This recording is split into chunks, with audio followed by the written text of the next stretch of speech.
Hello everyone, আসসালামু আলাইকুম। কেমন আছো সবাই? আশা করি ভালো আছো। তোমরা সবাই জানো আগামী 22 মার্চ সিইউডি ইউনিটের ভর্তি পরীক্ষা। আর যারা সিইউডি ইউনিটে ভর্তি পরীক্ষা দিবে তারা একটা টপিকের উপর বেশি চিন্তিত, সেটা হলো আইকিউ। তাই তোমাদের সকল চিন্তা দূরীকরণের জন্যই তোমাদের পাশে আছি আমি আদনান ভাইয়া। এই ক্লাসটি সম্পূর্ণ করলে আইকিউ নিয়ে তোমাদের সকল দুশ্চিন্তা দূর হয়ে যাবে ইনশাআল্লাহ। এই একটি ক্লাসেই 24 ডি ইউনিটে আসা সকল টাইপের কোয়েশ্চেন নিয়ে আলোচনা করব। মাত্র এই একটি ক্লাস মনোযোগ দিয়ে করলেই 24 ডি ইউনিটে 20-এ 20 পাওয়ার অ্যাবিলিটি তোমার মধ্যে চলে আসবে ইনশাআল্লাহ। তাহলে দেরি না করে ক্লাসটি শুরু করা যাক। টাইপ 1 এর প্রথম কোশ্চেনটা খেয়াল করো। এখানে বলা হয়েছে রুনা আসিয়ার মেয়ে। রুনার দাদির মেয়ের মেয়ের একজনই মামা আছে। কয়জন? একজনই মামা আছে। আসিয়ার সাথে ওই মামার সম্পর্ক কি? তাহলে দেখো, দেওয়া আছে আসিয়ার মেয়ে রুনা। কার মেয়ে? আসিয়ার মেয়ে রুনা। রুনার দাদির মেয়ে হলো রুনার ফুফু। অর্থাৎ এখানে এই যে প্রথমে যে মেয়ের কথা বলা আছে সেটা হচ্ছে রুনার ফুফু। কার ফুফু? রুনার ফুফু। আচ্ছা, এখন রুনার ফুফুর মেয়ে হলো রুনার ফুফাতো বোন। এখানে দ্বিতীয় নাম্বার যে মেয়ের কথা বলা হয়েছে এটা হচ্ছে রুনার ফুফুর মেয়ে। কার মেয়ে? রুনার ফুফুর মেয়ে। তাহলে রুনার ফুফুর মেয়ে রুনার কি হবে? অবশ্যই রুনার ফুফাতো বোন হবে। এবং ফুফাতো বোনের মামা হচ্ছে রুনার বাবা। কেননা এখানে বলেছে রুনার দাদির মেয়ের মেয়ের একজনই মামা আছে। কয়জন? জাস্ট একজনই মামা আছে। সেই জন্য রুনার বোনের মামা হলো রুনার বাবা। যেহেতু অন্য কোনো ভাই নাই তাহলে সেই হবে রুনার বাবা। তাহলে সুতরাং আসিয়া যদি রুনার মা হয় তাহলে ওই মামা আসিয়ার স্বামী। কে? ওই মামা আসিয়ার স্বামী। তাহলে আসিয়ার সাথে ওই মামার সম্পর্ক হচ্ছে স্বামী স্ত্রী। তাহলে আমাদের আনসারটা কি হবে? আনসারটা হবে ক নাম্বার, স্বামী। দ্বিতীয় নাম্বার কোয়েশ্চনটা একটু ইন্টারেস্টিং কোয়েশ্চন। দেখো এখানে বলা হয়েছে এর ছেলে বি এর সাথে বিয়ে হয়েছে সি এর, যার বোন ডি। এর বিয়ে হয়েছে ই এর সাথে এবং যে হচ্ছে বি এর ভাই। তাহলে ডি এবং এর সম্পর্ক কি? এখন দেখো, এই যে এখানে সি এবং ডি হচ্ছে দুই বোন। সি এবং ডি হলো দুই বোন এবং ই আর বি হচ্ছে দুই ভাই। দুই বোন এবং দুই ভাই একসাথে বিয়ে করেছে। দুই ভাই মিলে দুই বোনকে বিয়ে করেছে। এখন দেখো, এ হচ্ছে এই যে বি এর প্যারেন্টস। এ হলো বি এর প্যারেন্টস। আচ্ছা, এ যদি বি এর প্যারেন্টস হয় তাহলে যে অবশ্যই ই এরও প্যারেন্টস হবে, কেননা এরা হচ্ছে দুই ভাই। তাহলে সেই ক্ষেত্রে সে ই এরও প্যারেন্টস। তাহলে এ আবার ই এরও প্যারেন্টস। ই এরও প্যারেন্টস। এখন দেখো, এই যে সি যদি বি এর ওয়াইফ হয় তাহলে এর কি হবে? এর পুত্রবধূ কি হবে? এর পুত্রবধূ কে? এর পুত্রবধূ কে? সি। এর পুত্রবধূ কে? সি। এখন যেহেতু ই হচ্ছে বি এর ভাই তাহলে ই এর বউ কি হবে? তাহলে ই এর বউ কি হবে? ই এর বউ হচ্ছে ডি। তাহলে ই এর বউ ডি এবং সেও কি হবে? এর পুত্রবধূ হবে। কি হবে? এর পুত্রবধূ হবে। তাহলে আমাদের আনসারটা দাঁড়ায়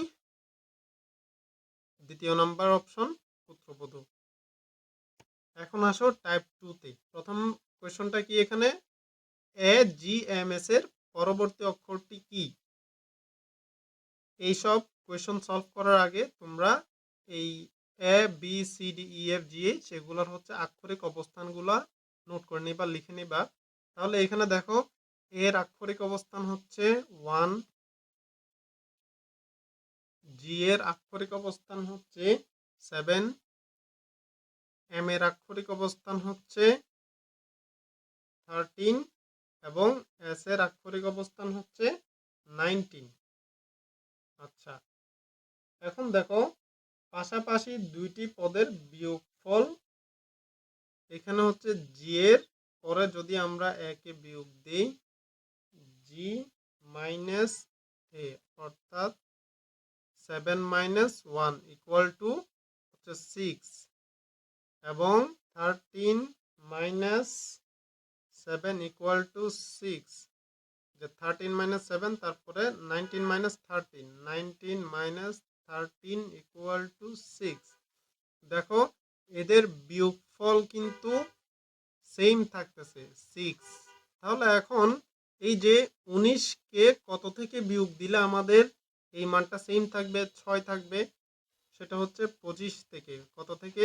25 থেকে 19কে আমরা বিয়োগ দিলে কি পাবো? 6 পাবো। তাহলে এস এর পরবর্তী সংখ্যাটির আক্ষরিক মান কত হবে? 25। আর এই 25 হচ্ছে ওয়াই এর আক্ষরিক অবস্থান। 25 হচ্ছে ওয়াই এর আক্ষরিক অবস্থান। তাহলে আমাদের সঠিক আনসারটি কি হবে? C number option, Y. 4 number কোয়েশ্চনে বলা আছে 19, 33, 51, 73 এর পরবর্তী সংখ্যা কোনটি? এটাও আগেরটার মতো সেম ক্যাটাগরির অঙ্ক। এখানে দেখো পরবর্তী সংখ্যা থেকে পূর্ববর্তী সংখ্যা বিয়োগ যাবে। এই যে 33 থেকে 19 যখন আমরা বিয়োগ দিব তখন হবে 14।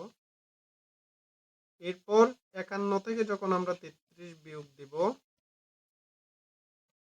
রেজাল্ট আসবে 18। এরপর 73 থেকে 51 বিয়োগ দিলে রেজাল্ট আসবে 22। এরপর সংখ্যাটি কত হবে? এখন এখানে ভালো করে খেয়াল করলে দেখবা 14 থেকে 18 হয়েছে 4 বৃদ্ধি পেয়ে। কত? 4 বৃদ্ধি পেয়ে, অর্থাৎ 4 প্লাস হয়েছে এখানে। এবং 18 থেকে 22 হওয়ার সময়ও 4 বৃদ্ধি পাইছে। কত? 4 বৃদ্ধি পাইছে। ঠিক সেম ভাবে 22-এর সাথে আমাদের কি করতে হবে? 4 যোগ করতে হবে। 4 যোগ করলে কত হবে এখানে? 26। এখন কোন সংখ্যা থেকে 73-কে মাইনাস দিলে 26 হবে? সেটা হচ্ছে 73-এর সাথে যোগ করতে হবে। 73-এর সাথে যদি আমি 26 যোগ করি তাহলে আমাদের আসবে 99। কত? 99। তাহলে 99 থেকে 73 বিয়োগ গেলে আসবে 26। তাহলে আমাদের পরবর্তী সংখ্যা কোনটি? আমাদের পরবর্তী সংখ্যাটা হচ্ছে 99। তাহলে আমাদের আনসারটা কি দাঁড়াবে? গ নাম্বার অপশন, 99। 5 নাম্বার কোয়েশনটা খেয়াল করে একটু। এই কোয়েশনটা একটু ট্রিকি, একটু মাথা খাটিয়ে করতে হবে। দেখো এখানে বলা হয়েছে 1, 4, 9, 61, 52 সিরিজের পরবর্তী সংখ্যা কোনটি সেটা বের করতে হবে। তাহলে দেখো এখানে ভালো করে খেয়াল করলে দেখবা 1, 4, 9, 61, 52। এই যে এটা হচ্ছে 1 স্কোয়ারের মান, এটা হচ্ছে 2 স্কোয়ারের মান, এটা 3 স্কোয়ারের মান, রাইট না? তাহলে দেখো আমরা যদি এখানে লিখি 1 square equal two 1, 2 square equal two 4, 3 square equal two 9। এখন এর পরে 1, 2, 3 এর পরে কি আসবে? 4, 4 স্কোয়ার ইকুয়াল টু 16, আর 5 স্কোয়ার ইকুয়াল টু 25। আচ্ছা, এখন দেখো এই যে 1 স্কোয়ার, 2 স্কোয়ার, 3 স্কোয়ার, এই তিনটার মান এখানে মিলতেছে 149, কিন্তু 4 স্কোয়ারের মান 16, কিন্তু এখানে দিয়েছে 61, আর 5 স্কোয়ারের মান 25, কিন্তু এখানে দিচ্ছে 52। তাহলে এই দুইটাই শুধু মিলতেছে না। এখন একটু খেয়াল করলে দেখবা এই যে 61টা আসছে হচ্ছে 16 থেকে, অর্থাৎ এই যে 16টাকে যখন আমরা উল্টো করে লিখবো, 6কে 1 এর জায়গায় লিখবো, 1কে 6 এর জায়গায় লিখবো, তখন হয়ে যাবে সেটা 61। আর এই যে 25কে যখন আমরা উল্টো করে লিখবো তখন সেটা হয়ে যাবে 52। অ্যাকচুয়ালি এখানে এই যে 61 যেটা এখানে দিল এটা হচ্ছে 4 স্কোয়ারের মান, কিন্তু এরা এটাকে এখানে উল্টো করে লিখেছে। কি করে? উল্টো করে লিখেছে। ঠিক সেম ভাবে 52 এখানে হচ্ছে 5 স্কোয়ারের মান, কিন্তু সেটাকে উল্টো করে লেখা হয়েছে। তাহলে আমাদের পরবর্তী সংখ্যা কি হবে? সিক্স স্কোয়ারের মান কত? 36। তাহলে এটাকে উল্টো করে লিখলে হবে 63। তাহলে আমাদের রাইট আনসার হয়ে যাবে এখানে 63, এই যে ক নাম্বার অপশনটা। আমরা এখন চলে এলাম টাইপ 3-তে। টাইপ 3 এর কোয়েশ্চেনগুলো প্রবলেম সলভিং টাইপসের। চলো 6 নম্বরটা দেখা যাক। এখানে বলা হয়েছে পিতার বয়স পুত্রের বয়সের 3 গুণ। 10 বছর পর পিতার বয়স পুত্রের বয়সের দ্বিগুণ হবে। কয় বছর পর? 10 বছর পর। পিতার বর্তমান বয়স কত? তাহলে আমাদের বের করতে হবে কি? পিতার বর্তমান বয়স। তাহলে চলো এটা সলভ করা যাক। ধরি পিতার বর্তমান বয়স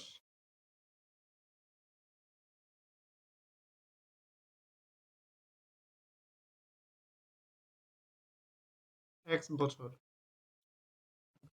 আচ্ছা, আমরা যদি পিতার বর্তমান বয়স x বছর লিখি, তাহলে আমরা পুত্রের বর্তমান বয়স কত লিখতে পারবো?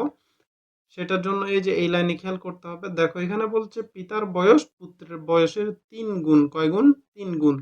যেহেতু পিতার বয়স পুত্রের বয়সের তুলনায় বেশি, সেহেতু এখানে গুণ হবে। কি হবে? গুণ হবে। আর আমি যদি বলি পুত্রের বয়স পিতার বয়সের তুলনায় কি হবে?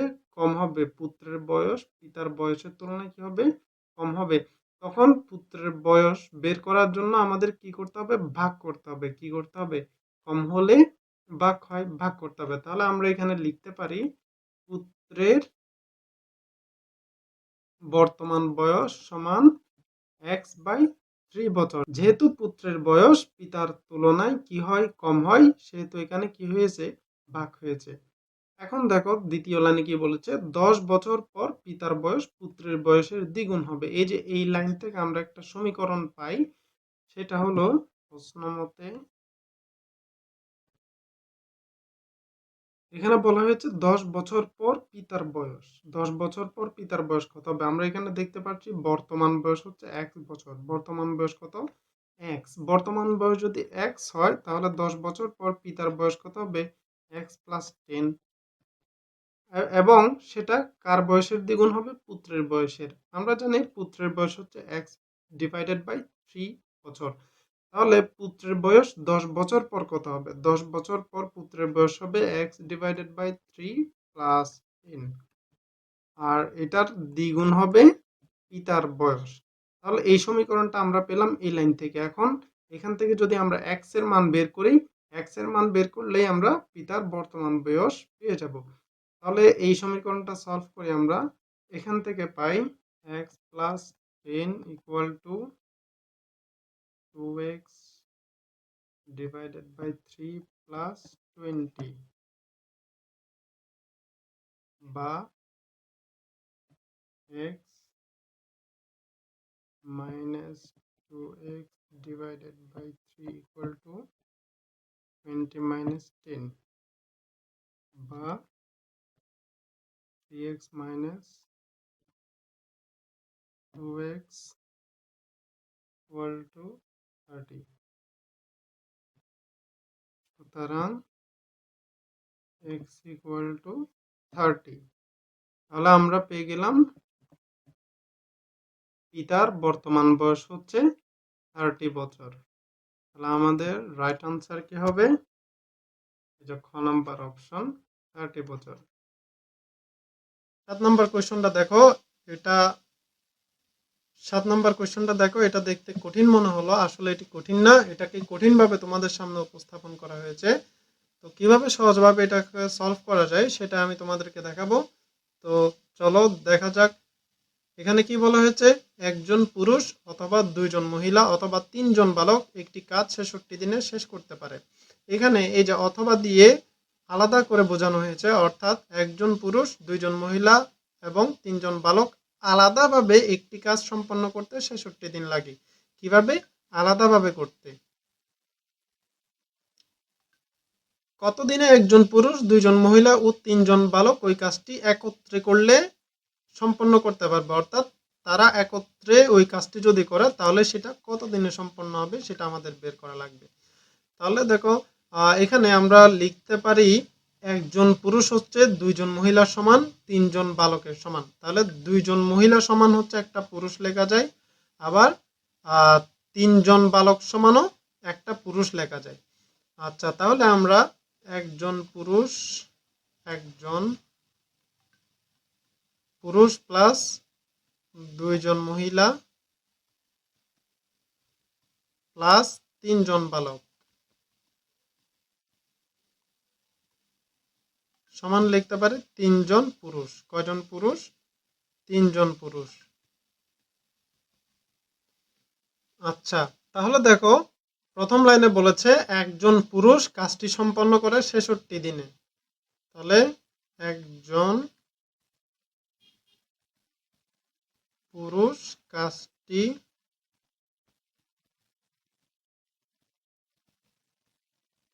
সম্পন্ন করে 66 দিনে। তাহলে 3 জন পুরুষ কয় দিনে শেষ করতে পারবে?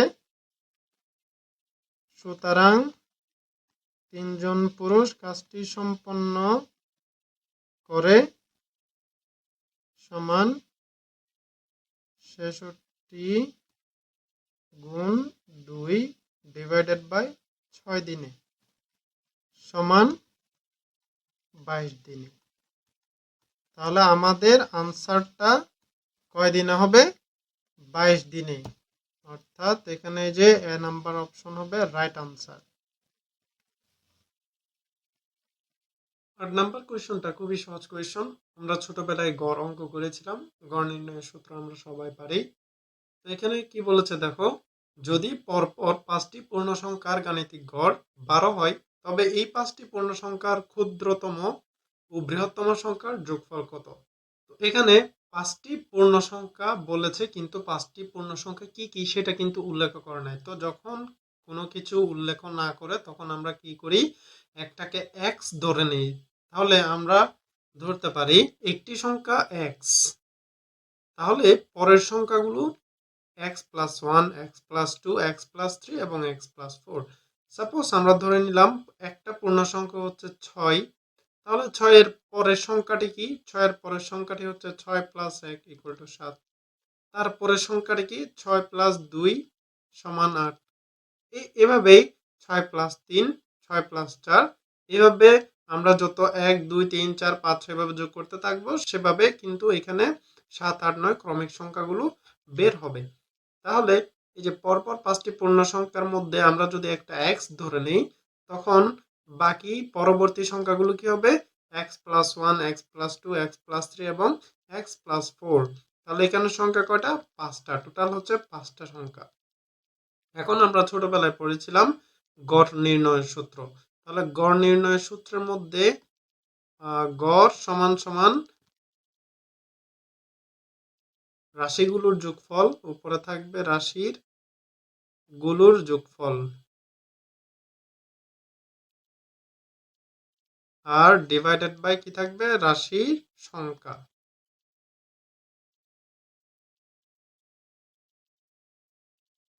তাহলে এই যে গড়, এই গড়ের জায়গায় আমরা যদি এখানে 12 বসাই, এখানে গড় মান আগে থেকে দেওয়া আছে কোয়েশ্চনে, তাহলে আমরা লিখতে পারি প্রশ্ন মতে 12 সমান, এখানে কি বলা আছে? রাশিগুলোর যোগফল। কোন রাশিগুলোর? এই যে 5টা রাশি আমরা পেলাম, এই রাশিগুলোর যোগফল x plus x plus 1 plus x plus 2 plus x plus 3 plus x plus 4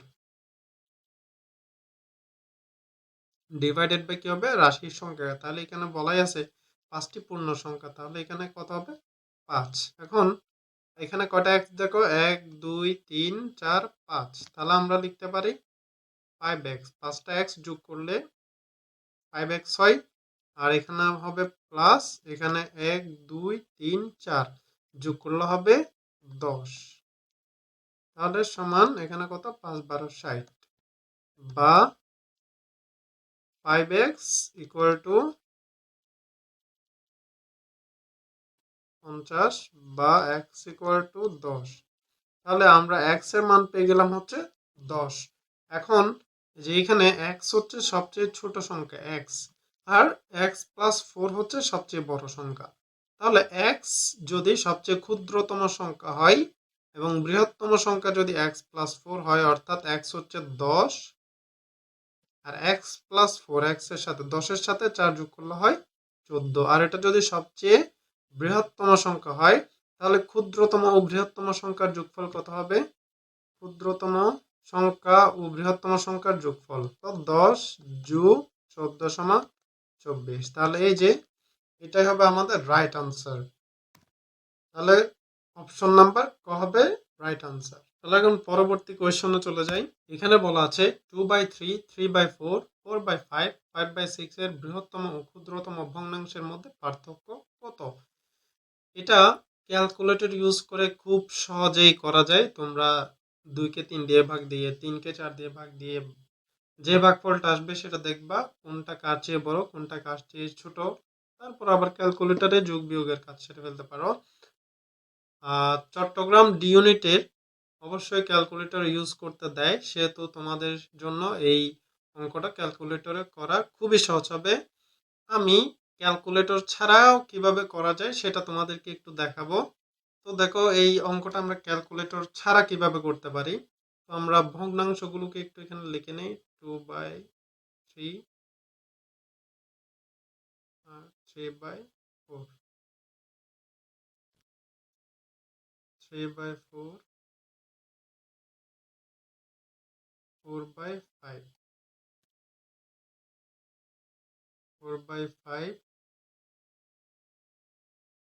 5/6। এখন দেখো এই যে এখানে আমি যে এরো চিহ্নগুলো দিব, এই দিক থেকে এই দিক বরাবর, এই দিক থেকে এই দিক বরাবর, এই এরো চিহ্ন বরাবর আমাদেরকে গুণ করতে হবে। গুণ করে দেখো আমরা এই দিক বরাবর গুণ করলে পাই 4 দুগুণে 8। এটা হবে এই যে এই ভগ্নাংশের ফলাফল। আর হচ্ছে 3 তারিখে 9, তাহলে এই ভগ্নাংশের ফলাফল হবে 9।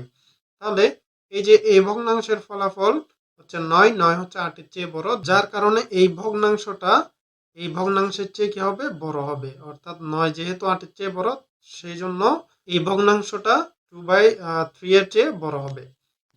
এখন সেম ভাবে এখানে দেখো এটা গুণ হবে এটার সাথে, এবং যে ফলাফলটা আসবে সেটা হচ্ছে এই ভগ্নাংশের ফলাফল, এবং 5 গুণ হবে 3 এর সাথে। আর এই ভগ্নাংশের ফলাফলটা হবে এই গুণফলের ফলাফলটাই। তাহলে 3 5 কত? এখানে 15, আর এখানে 4 4 16। তাহলে এখানে বড়কে অবশ্যই যে ভগ্নাংশের ফলাফলটাই বড় 16। তাহলে এখানে বড়কে এই যে 4/5, এটা হচ্ছে বড়। এরপর 4/5, 5/6। এখানে দেখো সেম ভাবে আমাদের গুণ করতে হবে। 4 6 24, এবং এটার সাথে যদি আমরা গুণ করি 5 5 25। তাহলে এখানে বড় কি হচ্ছে? এই যে ভগ্নাংশের মানটাই বড় হচ্ছে 25। তাহলে দেখো এখানে সবচেয়ে বড় এই 3টা ভগ্নাংশ। এখন এখানের মধ্যে সবচেয়ে ক্ষুদ্রতম কে? সবচেয়ে ক্ষুদ্রতম এখানে কার মান? 8 এর মান। তাহলে 8 হচ্ছে সবচেয়ে ক্ষুদ্র। আর সবচেয়ে বড় কে? বৃহত্তম ভগ্নাংশ কোনটা? সেটা হচ্ছে 25। 25 হচ্ছে সবচেয়ে বৃহত্তম ভগ্নাংশ। তাহলে আমরা এখন এর পার্থক্য কিভাবে বের করব? অবশ্যই বিয়োগ করে। তাহলে আমরা বৃহত্তম ভগ্নাংশ থেকে ক্ষুদ্রতম ভগ্নাংশটা বিয়োগ দিলে বের হয়ে যাবে পার্থক্য -2/3। তাহলে এখানে কত আসে? লসাগু গসাগু করে আসে 6, এবং উপর হবে 5 - 4 = 1/6। তাহলে আমাদের আনসারটা হবে 1/6। তাহলে আমাদের রাইট আনসার কি? এই যে সি নাম্বার অপশন 1/6। 10 নম্বর কোয়েশ্চনে বলা আছে একটি অনুষ্ঠানে প্রত্যেকের সাথে করমর্দন করে মোট 66টি করমর্দন হলে সেখানে মোট লোকের সংখ্যা কত? আমাদের এখানে শুধু একটা ক্লুই দেওয়া আছে, সেটা হচ্ছে 66টি। এটা মোটামুটি বিন্যাস সমাবেশের অঙ্কের মধ্যে পড়ে। তো আমরা এরকম অঙ্ক হয়তো বিন্যাস সমাবেশে করছিলাম, কারো মনে আছে কিনা জানি না। এরকম অঙ্ক বিন্যাস সমাবেশ থেকেই আসে। তো দেখো কিভাবে সলভ করা যায় বিন্যাস সমাবেশের সূত্র দিয়ে। এখানে প্রথমে যদি খেয়াল করো তাহলে দেখতে পারবা এখানে বলা হয়েছে করমর্দন করে, প্রত্যেকের সাথে করমর্দন করে। এই করমর্দন জিনিসটা কিন্তু দুইটা ব্যক্তির মধ্যে সংঘটিত হয়। কয়টা ব্যক্তির মধ্যে? 2 জন ব্যক্তির মধ্যে। কোনোদিন এমন হয় না যে একজনে করমর্দন করতেছে বা ৩-৪ জন একসাথে করমর্দন করতেছে। এইরকম কোনোদিন হয় নাই। অবশ্যই করমর্দন করতে ২ জন ব্যক্তির সাথেই করমর্দন করতে পারবে। ৩ জন একসাথে কখনো করমর্দন করে না বা করতে পারে না। ৪ জন হলে ২ জন আলাদা, আরেক ২ জন আলাদা করে করমর্দন করে। তাহলে যখন করমর্দন হয় তখন তার মধ্যে ২ জন ব্যক্তি অবশ্যই ইনক্লুড থাকে। সেখানে ১ জনও হয় না, ৩ জনও হয় না বা একাধিকও হয় না। তাহলে দেখো আমরা এই ক্লু দিয়ে লিখতে পারি করমর্দনের সংখ্যা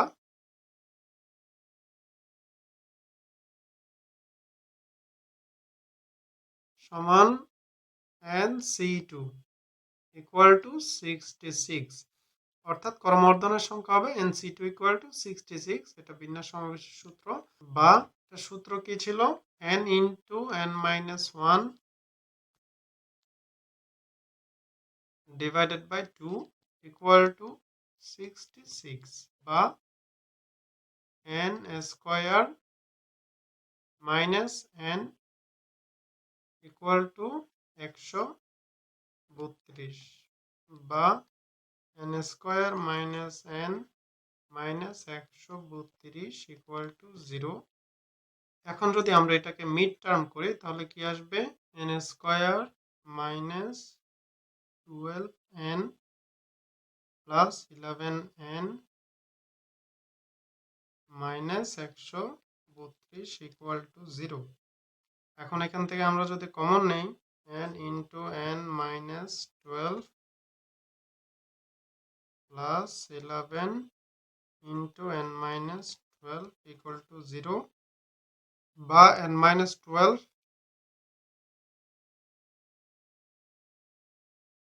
into n minus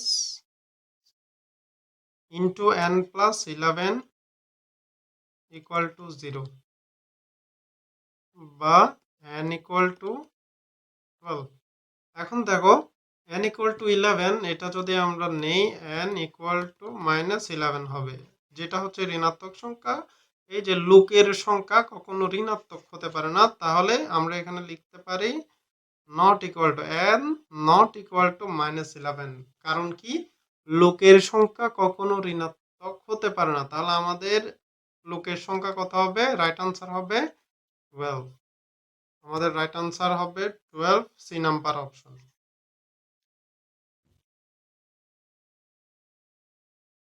এখন চলে আসলাম আমরা টাইপ 4-এ। টাইপ 4-এর প্রথম অঙ্কটা দেখো, অঙ্কটা খুবই সহজ। জাস্ট ইমাজিন, একটু ইমাজিন করবা। দেখো, তুমি যদি পূর্বমুখী হয়ে দাঁড়িয়ে বাম দিকে ঘোরো, অতঃপর বিপরীতমুখী হয়ে পুনরায় বাম দিকে ঘোরো, তবে বর্তমানে তুমি কোন দিকে অভিমুখী হয়ে আছো। Just imagine, just imagine. ধরো এদিকে হচ্ছে দক্ষিণ, আর এদিকে হচ্ছে উত্তর,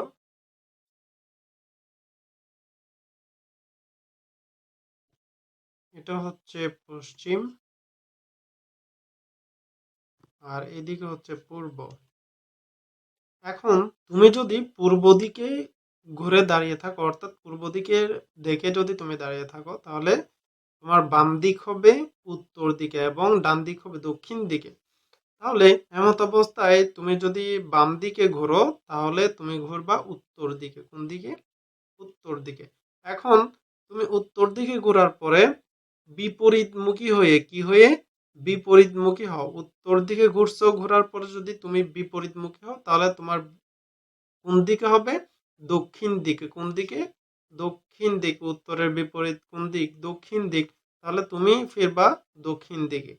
আচ্ছা, বিপরীতমুখী হওয়ার পর পুনরায় বাম দিকে ঘুরবা।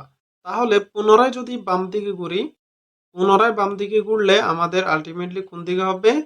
পূর্ব দিকে।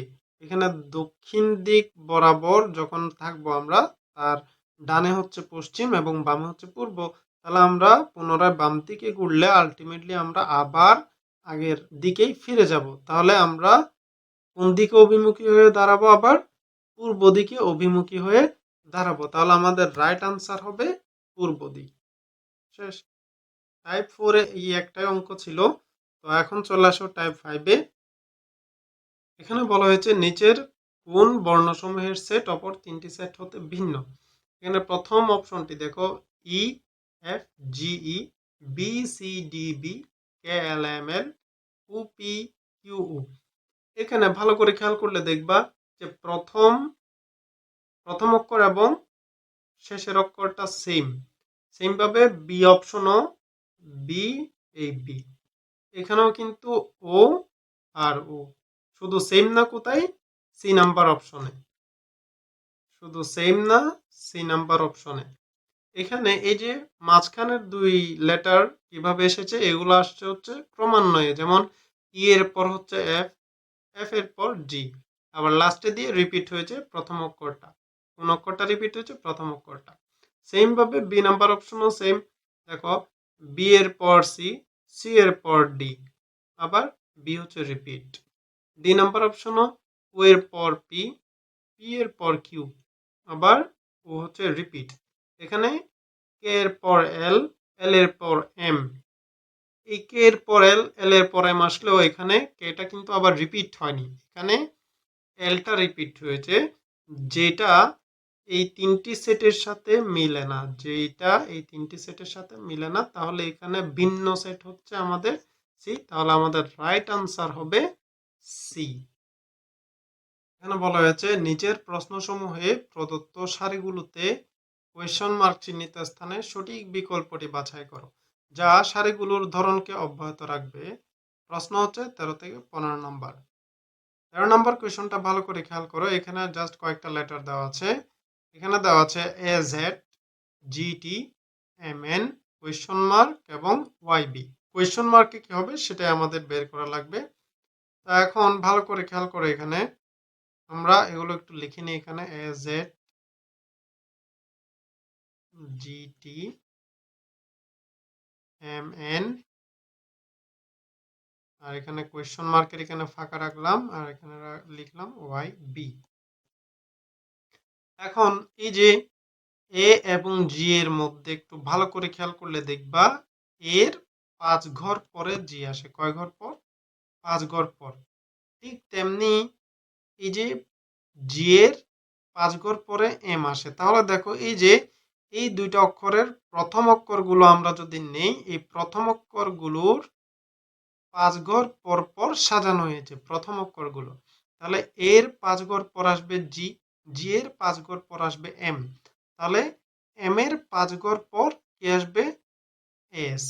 তাহলে আমাদের এই যে এই ওয়ার্ডের এই কোয়েশ্চন মার্ক চিহ্নিত স্থানের প্রথম বর্ণটা হবে এস, তারপরে এস এর 5 ঘর পর আসবে হচ্ছে ওয়াই। এরপর এই যে সেম ভাবে বি এর 5 ঘর পর কি আসবে?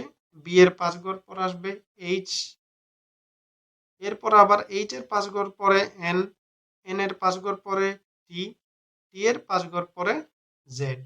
তাহলে আমাদের রাইট আনসার হবে এস এইচ। রাইট আনসার হবে এস এইচ, এই যে ডি নাম্বার অপশনে দেওয়া আছে এস এইচ, এটাই হবে আমাদের রাইট আনসার। 14 নম্বর কোয়েশনে কিছু মাসের নাম দেওয়া আছে। দেখো জানুয়ারি, ফেব্রুয়ারি, এপ্রিল, জুলাই, নভেম্বর, এপ্রিল, কোয়েশ্চন মার্ক। এই কোয়েশ্চন মার্কে কোন মান্থ আসবে সেটা আমাদের খুঁজে বের করতে হবে। আচ্ছা, একটু ভালো করে খেয়াল করলেই দেখবা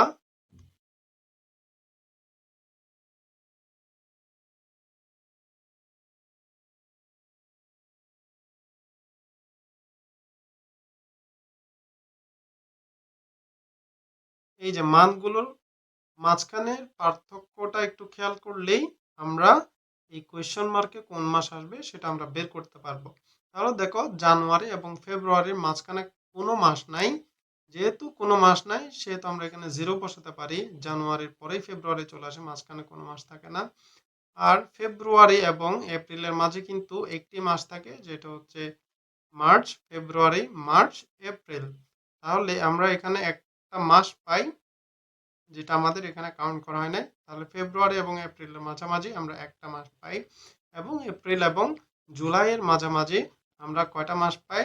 দুইটা মাস। আবার জুলাই থেকে নভেম্বর পর্যন্ত, অর্থাৎ জুলাই থেকে নভেম্বরের মাঝে কয়টা মাস থাকে? তিনটা। আর নভেম্বর থেকে এপ্রিল পর্যন্ত কয়টা মাস থাকে? 4টা। তাহলে এই যে এই এপ্রিলের পরবর্তী যেই মাসটা আমরা বের করব সেটা অবশ্যই কয় মাস পর হবে? 5 মাস পর। কয় মাস পর?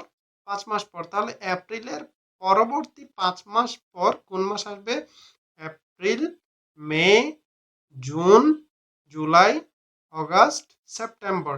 এই যে সেপ্টেম্বর হচ্ছে 5 নাম্বার মাস। তাহলে 5 নাম্বারের পরের মাস কোনটা? অক্টোবর। তাহলে এখানে আমাদের আনসারটা কি হবে? অক্টোবর মাস। তাহলে রাইট আনসার হচ্ছে অপশন বি, অক্টোবর।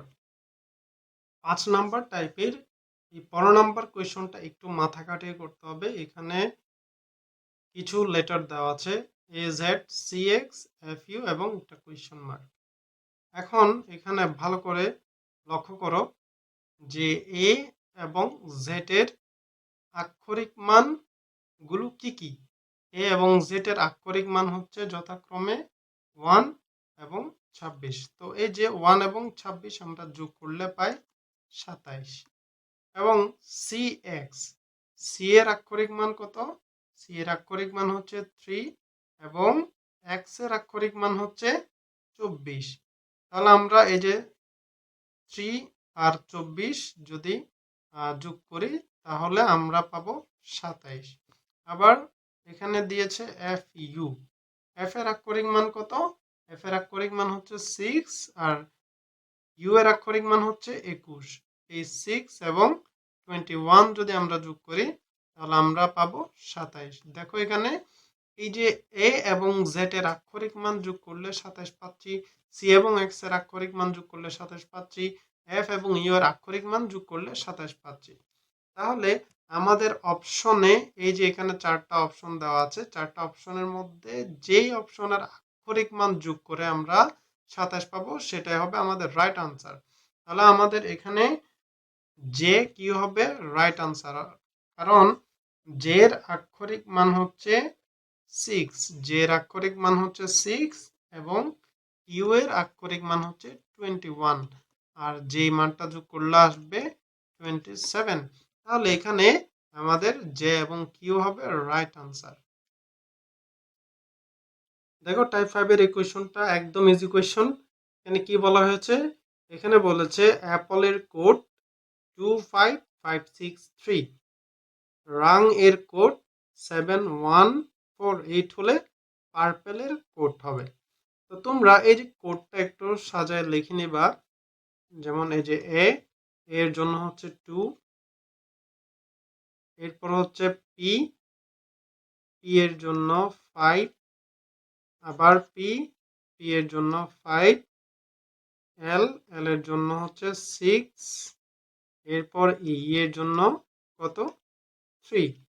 এরপর এই যে এই কোডটাও তোমরা লিখে নেবা। এখানে আছে আর, আর এর জন্য 7, এরপর হচ্ছে ইউ, ইউ এর জন্য দিয়েছে 1, এরপর হচ্ছে এন, এন এর জন্য 4, তারপর জি এর জন্য 8। এগুলো হচ্ছে কোড।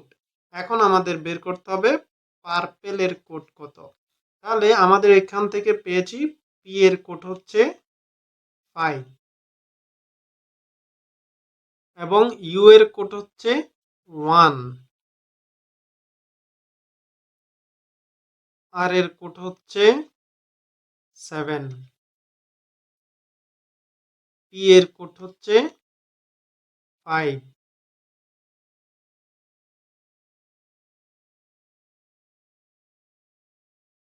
এল এর কোড হচ্ছে 6,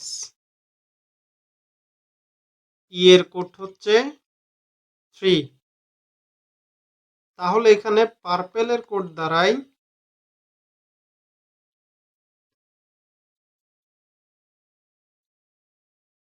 517563।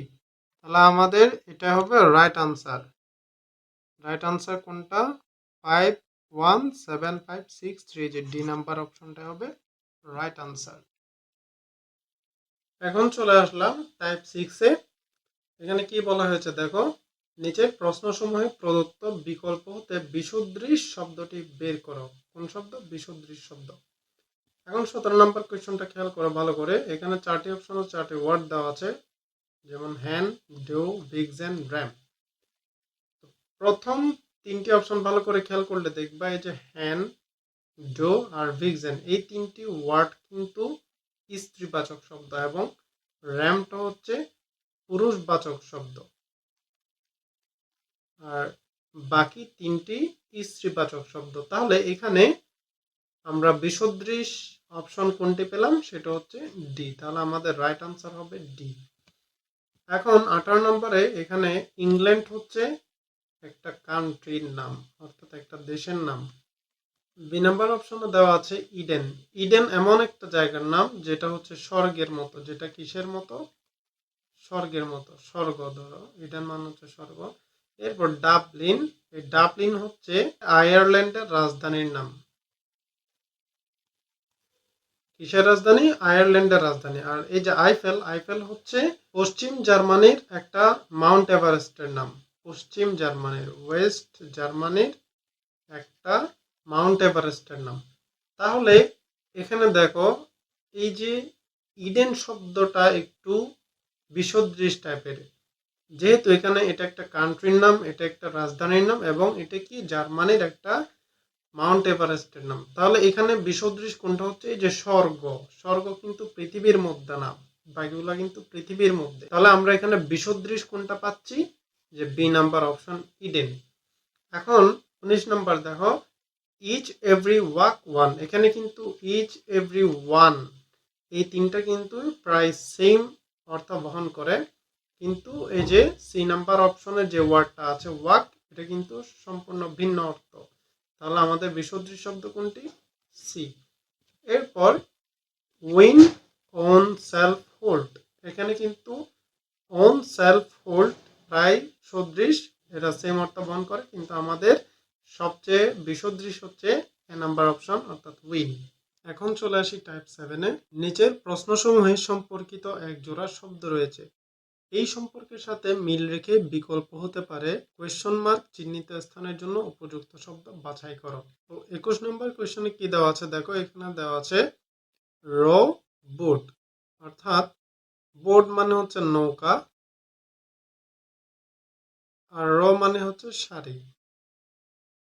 তাহলে জেনারেলি অনেকগুলো নৌকা একটা সারিতে সাজানো থাকে, একটা সারিতে সাজানো থাকে অনেকগুলো নৌকা। ঠিক তেমনি ভাবে আমরা ড্রাইভের ক্ষেত্রে যদি চিন্তা করি, তাহলে আমরা কোথায় ড্রাইভ করি? রোডের মধ্যে ড্রাইভ করি। তাহলে ড্রাইভের জন্য সবচেয়ে উপযুক্ত যেটা বিকল্প শব্দ, সেটা আমি মনে করি যে রোড হতে পারে। তাহলে এখানে রাইট আনসার হবে রোড। এখন দেখো 22 নম্বরে বলেছে পেইন্টিং হ্যাং টেলিভিশনের সাথে কি হবে? পেইন্টিং সবসময় ঝোলানো থাকে। পেইন্টিং কি থাকে? হ্যাং মানে তো ঝোলানো, সবাই জানো। পেইন্টিং সবসময় ঝুলিয়ে রাখে। এবং আমরা টেলিভিশন কি করি? দেখি। তাহলে টেলিভিশনের সাথে সবচেয়ে উপযুক্ত বিকল্প শব্দ কোনটা টেলিভিশনের জন্য? সেটা হচ্ছে ওয়াচ। তাহলে আমাদের 22-এর আনসার হবে সি। 23-এর মধ্যে আছে ফ্লাওয়ার বউকেট। ফ্লাওয়ার বউকেট, বউকেট মানে হচ্ছে তোড়া। আমরা সবসময় ফুলের তোড়া, কিসের তোড়া? ফুলের তোড়া কথাটা ইউজ করে থাকি। ফুলের তোড়া, ফুলের সাথে তোড়া। তাহলে অনেকগুলো ফুল যখন একত্রে আমরা বেঁধে নেই, তখন আমরা বলি ফুলের তোড়া। ঠিক তেমনি ভাবে এই যে ট্রিজ, ট্রিজ মানে হচ্ছে গাছ। ট্রিজের বিকল্প উপযুক্ত শব্দ কোনটি? তাহলে সবচেয়ে বেশি যেটি উপযুক্ত সেটা হবে ফার্নিচার। যেহেতু গাছ দিয়েই সকল ফার্নিচার তৈরি হয়। কি তৈরি হয়? সকল ফার্নিচার কিন্তু গাছ দিয়েই তৈরি হয়। গার্ডেন, গার্ডেনে কিন্তু অনেক ধরনের গাছ থাকতে পারে। ফুলের গার্ডেন হতে পারে, যে কোনো সবজির বাগান হতে পারে। তো বাগান কিন্তু অনেক ধরনের হতে পারে, সবজির বাগান, ফুলের বাগান। আর ফরেস্ট, ফরেস্টে শুধু গাছ থাকবে তা কথা না। ফরেস্টে গাছের পাশাপাশি বন্য প্রাণী, বন্য পশু সব কিছুই থাকে। এবং ফেন্স, ফেন্স মানে হচ্ছে বাঁশের বেড়া। বাঁশের বেড়া তো বাঁশেরই, এটা গাছ না। তো সেই জন্য আমরা সবচেয়ে বেশি উপযুক্ত শব্দ যেটা চুজ করেছি সেটা হচ্ছে ফার্নিচার। ফার্নিচারটা ট্রিসের বিকল্প শব্দ হিসেবে সবচেয়ে বেশি উপযুক্ত। তাই 23 নাম্বারের আনসার হবে এ নাম্বার অপশন। তাহলে বন্ধুরা আজকের মতো এখানেই শেষ। তোমরা যদি এই ক্লাসটি ভালো করে করে থাকো তাহলে অবশ্যই তোমাদের সিইউডি ইউনিটের সকল আইকিউ এর জন্য সকল সমস্যা দূর হয়ে যাবে এবং এই টাইপসগুলো থেকেই তোমরা 100% কমন পাবে ইনশাল্লাহ। তাহলে সবাই সুস্থ থাকো, সাবধানে থাকো। আসসালামু আলাইকুম, আল্লাহ হাফেজ।